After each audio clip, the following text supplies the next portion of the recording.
নমস্কার সবাইকে, শুভ সকাল। কাল থেকে বৃষ্টি শুরু হয়ে গেছে, কিন্তু সকালবেলা ঘুম থেকে উঠে দেখি বৃষ্টির পরিমাণটা আরও বেড়ে গেছে। আমি এখন রান্না করব, আমি রান্নাঘরে বসে আছি। আর এদিকে ভালোই টিপ টিপ টিপ টিপ করে বৃষ্টি পড়ছে, দেখতে পাচ্ছি।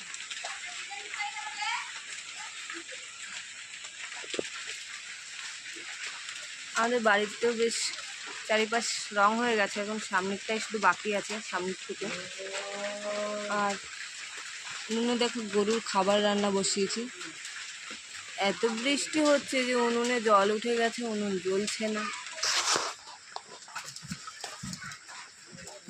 খুবই কষ্ট হচ্ছে উনুনকে জ্বালাতে।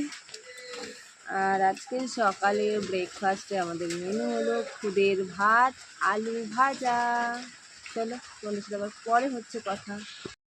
এটা হচ্ছে আলু ভাজা, এটা হচ্ছে কলা ভাজা, আর এখানে হচ্ছে খুদের ভাত। এখানে পাটখাটি দিয়ে জাল দিচ্ছি, কারণ অন্য কিছুতে আর জাল জ্বলছে না।